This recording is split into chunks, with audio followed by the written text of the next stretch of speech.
தமிழ் ஜனம் நேயர்களுக்கு வணக்கம். கடந்த சில நாட்களுக்கு முன்னாடி ரொம்பவே பரபரப்பா பேசப்பட்ட ஒரு விவகாரம் தான் தர்மஸ்தலா மாஸ் பரியல் கேஸ். அதாவது ஒரு நபர் வந்து முகமூடி அணிஞ்சுக்கிட்டு தன்னுடைய அடையாளங்கள மறைச்சுக்கிட்டு ஒரு குற்றச்சாட்டு வைக்கிறாரு. என்னன்னா, நான் வந்து தர்மஸ்தலா நிர்வாகத்தால கொல்லப்பட்ட பல பெண்களுடைய உடல்களை புதைத்தேன் அப்படின்னு சொல்லிட்டு அவர் குற்றச்சாட்ட முன்வைக்கிறாரு. இதைத் தொடர்ந்து இந்திய அளவுல இது வந்து ஒரு விவாத பொருளா மாறுச்சு. குறிப்பா தர்மஸ்தலா அப்படின்ற அந்த கோயிலினுடைய அந்த பெயர், நிர்வாகம் எல்லாமே களங்கத்துக்கு உள்ளாக்கப்பட்டுச்சு. ஆனா, இப்ப என்ன தெரிய வந்திருக்கு அப்டின்னா, அந்த என்டயர் குற்றச்சாட்டுகளும் போகஸ் அப்டின்னு தெரிய வந்திருக்கு. இது தொடர்பா நம்முடைய விவாதிப்பதற்காக திரு சரவண பிரசாத் பாலசுப்ரமணியன் அவர்கள் நம்மோடு இணைந்திருக்கிறார். நிகழ்ச்சிக்கு அவரை வரவேற்கலாம். வணக்கம் சார். வணக்கம், வணக்கம்.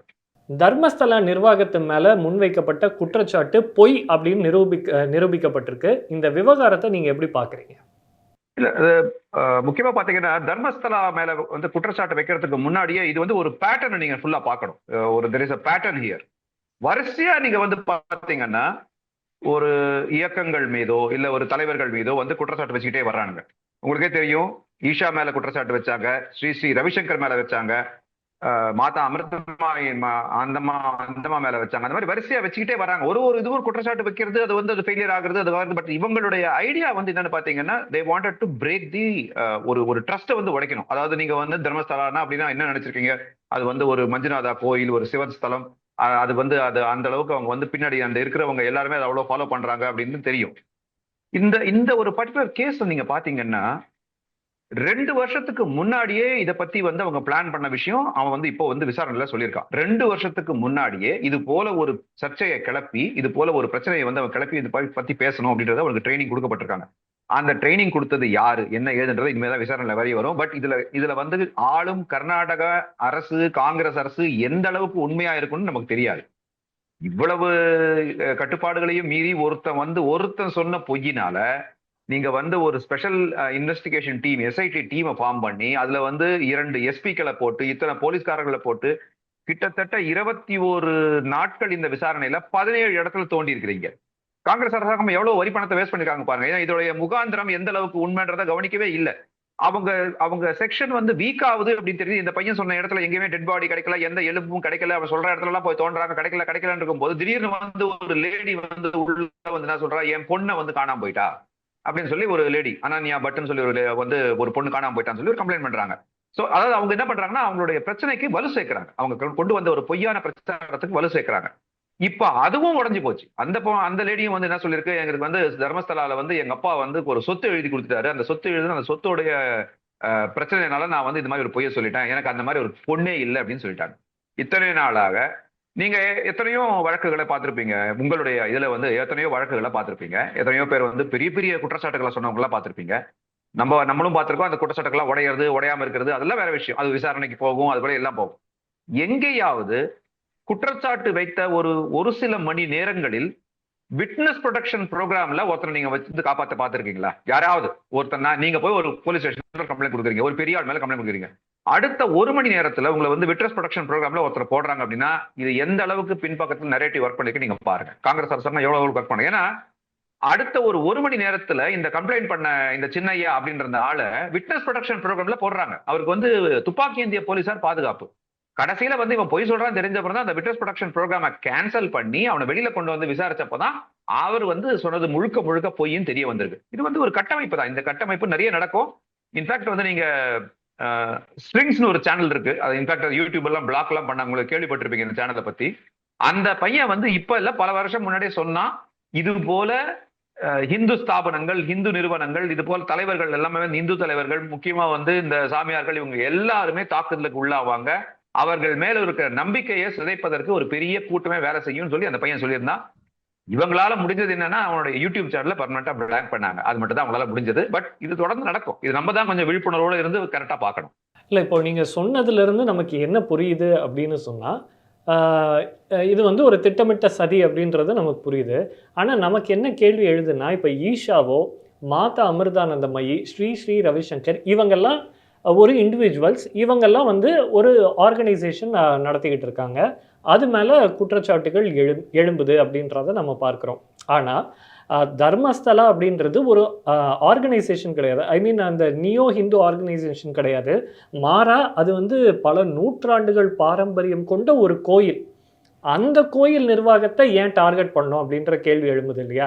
ஏன்னா தர்மஸ்தலாவை டார்கெட் பண்றாங்கன்னா, அதே மாதிரி பாரம்பரியம் மிக்க பல கோயில்கள் இருக்கு. எந்த கோயில்லயும் சர்ச்சையே எழும்பல. இந்த கோயில்ல மட்டும் ஏன் எழும்புதுன்ற கேள்வி வருது இல்லையா? இது ஏன் நீங்க ஒரு ஆரம்பமா பார்க்க கூடாது? நீங்க நினைக்கிறீங்க இந்த கோயில்லாம் இது பண்ணிட்டாங்க, அதனால இந்த கோயில் ஏன் பண்றாங்கன்னு கேக்குறீங்க. இது ஒரு ஆரம்பமா நாங்க எப்படி பாக்குறோம் தெரியுமா? இது வந்து ஒரு ஆரம்ப தாக்குதலா பாக்குறோம். ஏன்னா 2 வருஷம் முன்னாடி பிளான் பண்ணி ஒரு சில எலும்புகளை கொண்டு போய் அவங்க கொண்டு போய் புதைக்கிறாங்க.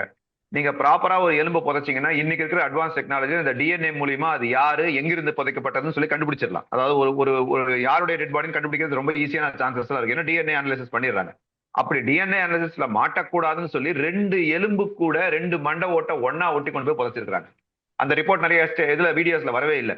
அவங்க தோண்டி எடுத்த எலும்பை வந்து டிஎன்ஏ பரிசோதனைக்கு உட்பட்ட போது 2 எலும்பு கூட ஒன்னா ஒட்ட வச்சிருக்காங்க. ஏன்னா அவங்களோட ஐடியா என்னன்னா அப்படியே தெரியாதனமா இது டிஎன்ஏ பண்ணணும், யாருன்னு தெரியக்கூடாது. புரியுதுங்களா? ஏன்னா இவர் வந்து என்ன சொல்லியிருக்காரு, 100கணக்கான டெட் பாடிஸ் நான் புதைச்சிருக்கிறேன், என்ன வந்து யூஸ் பண்ணிக்கிட்டாங்க, மன உளைச்சல் தாங்காம நான் 2 வருஷம் ஒளிஞ்சிருந்தேன் அப்படின்னு சொன்னாரு. ஆக்சுவலா இதுலயும் கொஞ்சம் ஒரு மாறுபட்ட நியூஸ் எல்லாம் வருது. ஆக்சுவலா வந்து ஒரு தமிழ்நாட்டுல இருந்த மாதிரியும் ஒரு சில பேர் பெங்களூர்ல இருந்த மாதிரியும் சொல்லிட்டே வர்றாங்க. தமிழ்நாட்டுல யார் அவருக்கு உதவி பண்ணாங்கன்னு நமக்கு தெரியல, பெங்களூர்ல யார் உதவி பண்ணாங்கன்னு தெரியல. ஏன்னா அதான் சொன்னேன், காங்கிரஸ் அரசாங்கம் இதை வந்து பெரிய லெவல்ல விசாரிக்க மாட்டாங்க. தர்மஸ்தலா மேல கொடுக்கப்பட்ட தாக்குதல், நீங்க இதே கேள்வியை ஏன் ஈஷாக்கு மேல வைக்கல? ஈஷாவும் வந்து ஒரு இது ஒன்னும் இது கிடையாது. அதாவது அது வந்து ஒரு கோயில் கிடையாது, ஒரு அறநிலையத்துறைக்கையோ இல்ல ஏதோ தனிப்பட்ட முறையில் இருக்கிற ஒரு கோயிலும் கிடையாது. அதுவும் வந்து ஒரு ஒரு குறிப்பிட்ட நம்பிக்கையை, குறிப்பிட்ட பாதையை ஃபாலோ பண்ணவங்களுக்காக, அவங்க வந்து சிவனை ஃபாலோ பண்றவங்களுக்காக ஆரம்பிக்கப்பட்ட ஒரு இயக்கம். நல்ல பெரிய லெவல்ல வந்திருக்கு. அவர் நிறைய பிலான்ட்ரோபிக் ஒர்க் பண்றாரு. நிறைய இடத்துல வந்து இந்த மண்வளம் காக்கிறதுக்காக போராடுறாங்க. அந்த மாதிரி ஒரு இடத்த வந்து நீங்க டார்கெட் பண்றீங்க, அந்த மாதிரி இடத்த டார்கெட் பண்றீங்க. அந்த மாதிரி தான் எல்லாருமே டார்கெட் பண்ணிட்டே வந்திருக்காங்க. இது வந்து நாங்க வந்து ஒரு ஆரம்பம், ஒரு ஸ்ட்ராட்டஜியோட ஆரம்பமா தான் பாக்குறேன் வழியே. இதை நம்ம ஐசோலேட் பண்ண முடியாது. அதாவது தர்மஸ்தலா மேல கொடுக்கப்பட்ட தாக்குதல் நம்ம ஐசோலேட் பண்ண முடியாது. இதை வந்து கொஞ்சம் ஜாக்கிரதையா அனலைஸ் பண்ணணும். எதுக்காக சொன்னாங்க, ஏன் சொன்னாங்க அப்படின்ற உண்மையை வந்து நம்ம தான் அனலைஸ் பண்ண வேண்டியிருக்கோம். எனக்கு தெரிஞ்சு காங்கிரஸ் அரசாங்கம் இதற்கு ஒரு தெளிவான அறிக்கையை கொடுக்கறதுக்கான வாய்ப்பே கிடையாது. நம்ம தான் இதை பத்தி அதிகமா அனலைஸ் பண்ணணும். இதுல வந்து நம்மளுடைய இன்ஃபுளுசஸ், முக்கியமா நம்ம சைடு இருக்கிற இன்ஃபுளுசஸ், ஒரு சில மீடியா சேனல்கள்லாம் உண்மையிலேயே ரொம்ப பக்கம் ஒர்க் பண்ணாங்க. அர்ணப் கோஸ்வாமி ஆகட்டும், டைம்ஸ் ஆஃப் இந்தியா ஆகட்டும், இன்னும் நிறைய பேர் வந்து இதுல வந்து நிறைய கேள்விகள் எடுத்து வச்சாங்க. குற்றச்சாட்டுக்கு அதாவது யூ ஷுட் சி த இன்ஃபுளுசஸ். முக்கியமா வந்து ஒரு சில இன்ஃபுளுசஸ் தான் வந்து, அதாவது வந்து இந்த இடதுசாரி சார்ந்தவர்கள் இன்ஃபுளுசஸ் வந்து எவ்வளவு வீடியோ போட்டாக்கள், எவ்வளவு கேவலமா பேசினாங்க, அவ்வளவு மோசம். அங்கிருந்து நேரம் வந்துட்டாங்க அவங்க. அந்த பாடிஸ் இன்னும் கிடைக்கல, எதுவுமே கிடைக்கல. அந்த குற்றச்சாட்டை ஒண்ணு வச்சுக்கிட்டு அங்கிருந்து அடுத்து இந்து மதம், அதுல இருந்து எல்லாத்தையுமே தாவி எல்லாமே வந்துட்டாங்க. இன்னைக்கு யாருமே அதை பத்தி பேசல. ஒருத்தர் கூட அதை வந்து ஒரு அப்பாலஜைஸ் பண்ணி இது போல தவறு நடந்துச்சு நாங்க போடல, யாருமே போடல பாருங்க. ஏன்னா அவங்க பாட்டு அதை கடந்து போயிட்டே இருப்பாங்க, போயிட்டு வேற ஏதாவது ஒரு விஷயத்தை எடுத்துட்டு போயிட்டே இருப்பாங்க. இதுதான் அவங்களோட ஸ்ட்ராட்டஜி. தர்மஸ்தலா மீது கொடுக்கப்பட்ட தாக்குதலை ஒரு தனிப்பட்ட தாக்குதல், இது இதோட முடிஞ்சிரும் அப்படின்னு நான் பார்க்க விரும்பல. என்னை பொறுத்த வரைக்கும் இது வந்து ஒரு ஆரம்பம் தான். இனிமே நிறைய இந்து மதத்தை ஃபாலோ பண்ணுகிற இயக்கங்கள், அது மாதிரி ஏதாவது ஒரு கோயில்கள், இதெல்லாம் வந்து நிறைய தாக்குதலுக்கு உள்ளாகும். இது வந்து ஒரு பிளான் செய்யப்பட்டு லான்ச் செய்யப்பட்ட ஒரு தாக்குதல். இல்ல பிளான் செய்யப்பட்டு லான்ச் செய்யப்படுது அப்படின்னா இதை யார் செய்யறா, அவர்களுடைய நோக்கம் என்னவா இருக்கும் அப்படின்ற அந்த கேள்வி எழுதுல. இல்ல நோக்கம், அதான் சொன்னேன், நோக்கம் உங்களை வீக்கெண்ட் பண்றதுங்க. நோக்கம் வந்து உங்களை வீக்கெண்ட் பண்றது. அதாவது நம்ம வந்து ஒரு தர்மத்தின் மீது நிறைய நம்பிக்கை வச்சிருக்கிறாங்க, அந்த இதுல வந்து ஒரு வீக்கெண்ட் பண்ணீங்கன்னா அடுத்து வந்து அதுதான் சொன்னாங்க. வந்து நீங்க வந்து சாய் தீபக்குடைய வீடியோஸ் எல்லாம் பாத்துருந்தீங்கன்னா, அவர் வந்து இந்த சபரிமலை கோயில் தீர்ப்பை பத்தி சொல்லும் போது இது வந்து டைரக்டா ஒரு அபர்மைசேஷனுக்கு வந்து வழிவகுக்கும் தான் சொன்னாரு அந்த தீர்ப்பு. நீங்க வந்து இது வந்து இந்த செக்யூலரிசம் உள்ள கொண்டு வந்து நுழைக்கிறதே எதுன்னு கேட்டீங்கன்னா அபர்மைசேஷனுக்கு வழிவகுக்கிறது தான். இது எந்த இதுல வேணா நீங்க வேணா கேட்டு பாருங்க, எப்படி வேணா நீங்க அனலைஸ் பண்ணி பாருங்க. செக்குலரைசேஷன் சொல்லி நீங்க வந்து ஒரு மத வழிபாட்டுக்குள்ள தலையிடுறீங்கனால அடுத்து வந்து அங்க நிக்கிறது அபர்மைசேஷன் தான். சோ எவ்வளவு நேரம் ஆயிருக்கும்? இன்னைக்கு தர்மஸ்தலா கோயிலை சுத்தி எங்கேயுமே வந்து ஒரு வேற்று மத வழிபாடுகள் கிடையாது. ஏன்னா அங்க இருக்கிற மக்கள் எல்லாருமே வந்து ஒரு கட்டுக்கோப்பாடு இருக்கிறாங்க. வேற்று மத வழிபாடு தலங்கள் கிடையாது. வேற்று மத அங்க வந்து அவங்க போய் அங்க பிரிச்சு கூட பண்ண முடியாது. இதெல்லாம் வந்து அவங்களுக்கு ஒரு பெரிய வைத்தறிச்சல். சோ இதுக்கு பின்னாடி யார் இருக்கிறாங்க அப்படின்னா தான் சொன்னேன், இதுக்கு பின்னாடி யார் இருக்காங்க நம்ம தான் வந்து உள்ள உட்காந்து நோண்டி எடுத்து எல்லாத்தையும் கண்டுபிடிக்கவே ஒழிய காங்கிரஸ் அரசாங்கம் அதெல்லாம் செய்யுமா எனக்கு தெரியல. அவங்களுடைய ஆதரவோட தான் இது நடந்துச்சா அதுவும் நமக்கு தெரியாது. இதெல்லாம் நம்ம வெயிட் பண்ணி தான் பார்க்கணும். பட் ஈஷா மீது தாக்குதல் நடந்ததுக்கும் இந்த தர்மஸ்தலா மீது தாக்குதல் நடந்ததுக்கும் எல்லாத்துக்குமே காரணம் எப்படின்னா, மாற்று மத வழிபாடுகள் அங்க வந்து நடக்கிறதுக்கு வாய்ப்புகள் இல்லை. ஈஷாவை சுத்தி பல கிராமங்கள், நூற்றுக்கணக்கான கிராமங்கள் வந்து அவர் ஃபுல் கண்ட்ரோல் இருக்கு. அவங்களுக்கான வேலை வாய்ப்புகள், அவங்களுக்கான வாழ்க்கை முறை எல்லாமே அவர் மாத்தி கொடுத்துட்டாரு. இங்க இன்ஃபேக்ட் அங்க இருக்கிறவங்க, சுத்தி இருக்கிறவங்க எல்லாருமே ஈஷாக்குள்ள வேலை செய்யறாங்க. அது ஆண்களாகட்டும் பெண்களாகட்டும். இதை விட ஒரு பெரிய இது என்னன்னா, வயதான ஃபார்மர்ஸ் இருப்பாங்க, அவங்க விவசாயிகள், வயதான விவசாயிகள் அவங்களுடைய காளை மாடுகளை கொண்டு வந்து இங்க அட்டாச் பண்ணி இங்க மாட்டு வண்டி ஓட்டிட்டு இருக்காங்க ஈஷால. அந்த மாதிரி தர்மஸ்தலாவை சுத்தி இருக்கிறவங்க எல்லாருமே அவங்களுடைய இதுல இருக்காங்க. காய்கறி விளைவிக்கிறது முத கொண்டு எல்லாத்தையுமே கொண்டு வந்து கொடுக்கறது, உள்ள வேலை செய்யறது எல்லாமே அந்த சுத்தி இருக்கிற கிராமத்தை சேர்ந்தவங்க தான். சோ இது எல்லாத்தையுமே நீங்க உடைக்கணும் அப்படின்னா இது போல ஒரு குற்றச்சாட்டை சொல்லிட்டு தான் உடைக்க முடியும். இப்படி குற்றச்சாட்டை சொன்னீங்கன்னா அடுத்து என்ன, தர்மஸ்தலா பத்தி இப்போ தர்மஸ்தலா மேல வச்சுக்க குற்றச்சாட்டு பொய்ன்னு தெரிஞ்சு போச்சுல. ஆனாலும் நீங்க பாருங்க, ஒண்ணுமே தெரியாத மாதிரி அங்கங்க ஏதாவது ஒரு புதுசா கட்டுவாங்க. என்ன இருந்தாலும் நீங்க பணத்தை புதைச்சிங்க இல்லையா, தர்மஸ்தலா புதைச்சிங்க இல்லையா, இப்படி சொல்லிட்டே வருவாங்க. புரியுதுங்களா? இது வந்து அவங்கள பொறுத்த வரைக்கும் அந்த அந்த நெரேட்டிவ் வந்து செட் பண்ணிக்கிட்டே வருவாங்க. இது இப்ப அடிபட்டு போச்சு. நல்ல விதமா, நல்ல வேலையா இது அடிபட்டு போச்சு. இது மாதிரி அடிபடாம போகக்கூடிய நிறைய விஷயங்கள் நமக்கு இன்னும் நிறைய வருங்காலத்தில் நிறைய எதிர்பார்க்கணும், ஏதாவது நிறைய எட்டி பார்க்கும், கண்டிப்பா எட்டி பார்க்கும். பாருங்க, நம்ம வலதுசாரி சிந்தனையாளர்கள், குறிப்பா இந்த ஆன்மீகவாதிகள் தரப்புல என்ன சொல்லப்படுது அப்படின்னா, சைவ மதம் அப்படின்றது பாரம்பரியமாகவே தமிழகத்திலையும் கர்நாடகா பகுதியிலையும் ஒரு வேரூன்றி இருக்கக்கூடிய ஒரு மதம். ஆனா தமிழ்நாட்டுல பார்த்தோம் அப்படின்னு சொன்னா, இந்த திராவிட அரசியலுக்கு பிறகு இந்த சைவ சித்தாந்தம் அப்படின்றது பெருமளவு மெயின் ஸ்ட்ரீம்ல இருந்து கொஞ்சம் ஒதுக்கப்பட்டு விட்டது. அதே கர்நாடகால பார்த்தோம் அப்படின்னு சொன்னா, இன்னுமே அங்க லிங்காயத் சைவிசம் அப்படின்றது இன்னுமே பொலிட்டிக்கலி பவர்ஃபுல்லா இருக்கக்கூடிய ஒரு விஷயமாவே இருக்கு. அத வந்து மறைமுகமா அட்டாக் பண்றதுக்கு தான் இப்ப இந்த மாதிரி ஒரு நரேட்டிவ் செட் பண்ணப்படுது அப்படின்னும் ஒரு குற்றச்சாட்ட முன்வைக்கிறாங்க. இத எப்படி பார்க்குறீங்க? இல்ல இது மறைமுகமான தாக்குதல் பார்க்கல, நேரடியான தாக்குதல் தான். அரசாங்கத்தை பொறுத்த வரைக்கும் ஒரு அரசாங்கம் ஒரு ஒரு அமைப்பை வந்து, கட்டமைப்பை வந்து தாக்கணும்னு இறங்கிட்டாங்கன்னா அவங்க எந்த அளவுக்கு வேணா போவாங்க. அது நம்ம நிறைய இடத்துல பார்த்துட்டோம். அது எவ்வளவு பெரிய இலக்கியமா இருந்தாலும், எவ்வளவு பெரிய ஒரு ஆர்கனைசேஷனா இருந்தாலும் அவங்கள தாக்கணும் அரசாங்கம் முடிவு பண்ணிருச்சுன்னா அது எந்த விதத்துல வேணா அரசாங்கம் தாக்குவாங்க. நீங்க சொன்ன மாதிரி இங்க வந்து முக்கியமா வந்து தமிழகத்துல வந்து அவங்க வந்து மெயின் ஸ்ட்ரீம்ல இல்ல. சைவ மடங்களும் சரி, அவங்க எல்லாம் வந்து ஒரு மெயின் ஸ்ட்ரீம்ல இல்ல. அவங்க வந்து அவங்களுடைய வேலைகளை சைலண்டா பண்ணிட்டு தான் இருக்காங்க. ஒரு சில சைவ மடங்கள் வந்து டார்கெட் செய்யப்பட்டிருக்கு. அந்த மடாதிபதிகள் வந்து ஒரு சில பிரஷர்னால வந்து இருக்கிற ஆளுங்கட்சிகளுக்கோ இல்ல அவங்க மற்ற கட்சிகளுக்கோ ஒரு சப்போர்ட் கொடுக்குற அளவுக்கு எல்லாம் வந்து அவங்களை புஷ் பண்ணி வச்சிருக்காங்க. நம்மளும் பார்த்துட்டு தான் இருக்கிறோம்.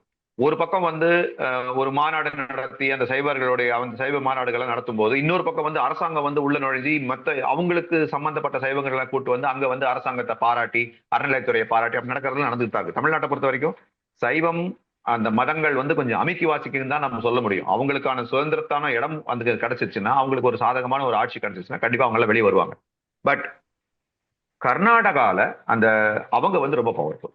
ஏன் அவங்க பவர்ஃபுல்லா இருந்தாங்கன்னா ஒற்றுமை. அவங்களோட அந்த வந்து ஒரு சில இடத்துல அவங்க புரிஞ்சுக்கிட்டாங்க, இந்த அரசியல்ல யாரை நம்ம வந்து நிறுத்தி கொண்டு வந்து ஒரு இடத்துல வச்சா நம்மளுக்கு அது சாதகமா இருக்குன்றதை அவங்க புரிஞ்சுக்கிட்டு அந்த இடத்துல வந்து அவங்க என்ன பண்றாங்க, அவங்க இன்னுமே கூட டைரக்டா இல்லைனாலும் இன்டைரக்டா ஒரு சில அரசியல் முடிவுகளை அவங்க எடுக்கத்தான் செய்யறாங்க. யார் நின்னா யாருக்கு ஓட்டு போடணும் அப்படின்றத ஒரு சில முடிவுகள் எடுக்கத்தான் செய்யறாங்க.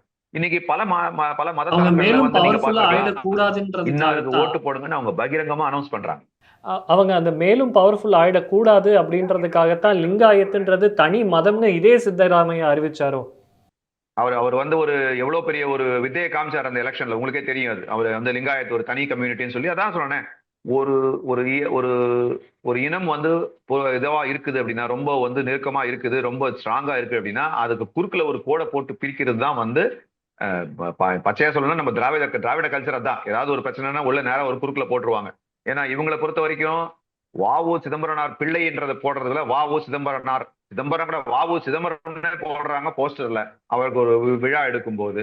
ஆனா அவங்க வந்து இன்னைக்கு வந்து நம்ம துணை ஜனாதிபதியை போடும்போது அவர் அந்த சுதர்ஷன் ரெட்டின்ற அந்த ரெட்டின்ற பேரை வந்து அவங்க குறிப்பிட மறக்கிறதே இல்லை. எல்லா இடத்துலயும் ரெட்டி. இன்னைக்கு ஒரு மீட்டிங் போட்டுருக்காங்க ரெட்டி. சோ அந்த மாதிரி அவங்க வந்து எதை பிரிக்கணும்னு கரெக்டா நினைக்கிறாங்களோ அது குறுக்குல ஒரு கோடு போட்டுருவாங்க. அதுல வந்து நம்ம சித்தராமையா காங்கிரஸ் கட்சி எல்லாம் ரொம்ப கைதேர்ந்த கட்சிகள்.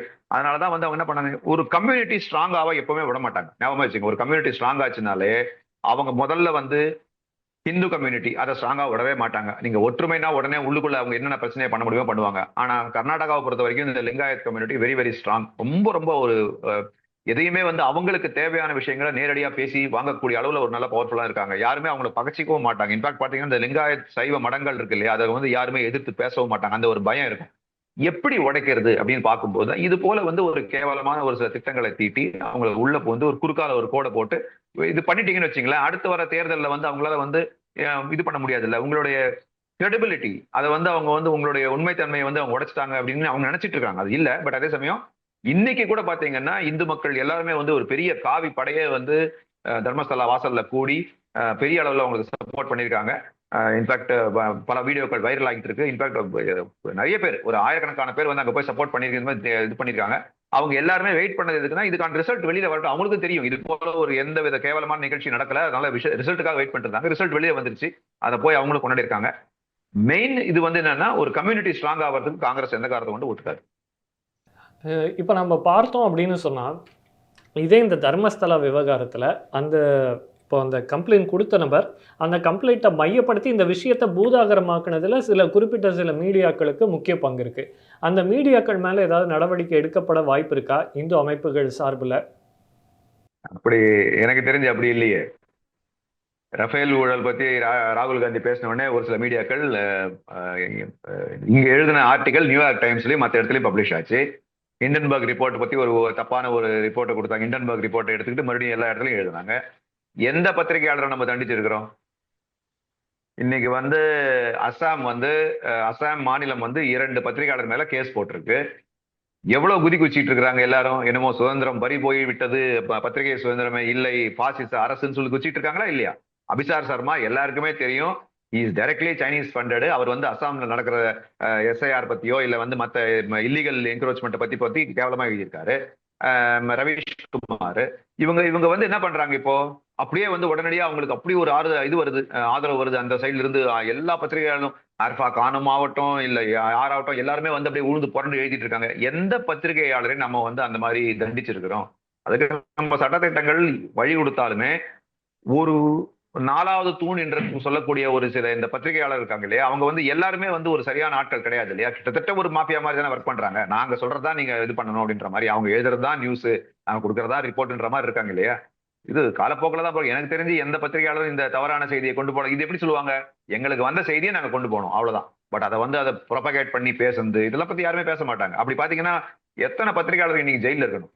நீங்க அந்த மாதிரி வந்து ஒரு வழக்கு போட்டீங்க அப்படின்னா அவங்க வந்து இந்த பத்திரிகை சுதந்திரம்ன்ற ஒரு விஷயத்துல பின்னாடி ஒளிஞ்சிக்கிட்டு என்னென்ன பேசணுமோ எல்லாத்தையும் பத்தி பேசுறாங்க. எலெக்ஷன் கமிஷன் பத்தி பேசிட்டு இருக்காங்க, எஸ்ஐஆர் பத்தி பேசிட்டு இருக்காங்க, போலி வாக்காளர்கள் சொல்லி புதுசா இது பண்றாங்க, ஓட் சோரின்னு சொல்லி அவங்களே தான் போட்டிருக்காங்க, எல்லாரும் தான் எழுதிட்டு இருக்காங்க, மாத்தி எழுதுவாங்க. பட் அவங்களுக்கு என்னன்னா இதற்கு ஒரு கடிவாளம் நம்மளால போட முடியாது. இது ஜனநாயக நாடு, இது சைனா மாதிரி நாடு கிடையாது. மத்த இது மாதிரி வந்து ஒரு ரொம்ப சர்வாதிகாரமான வந்து ஒரு இது பண்ண முடியாது. அவங்க எழுதுறதை அவங்க எழுதிட்டு தான் இருப்பாங்க. நம்ம சைட்ல நம்ம உண்மையை சொல்லி நம்ம அதை உடைச்சிக்கிட்டு தான் இருக்கோம். கேள்விகளுக்கு சிறப்பாக பதில் அளித்தமைக்கு நன்றி சார். நன்றி, வணக்கம்.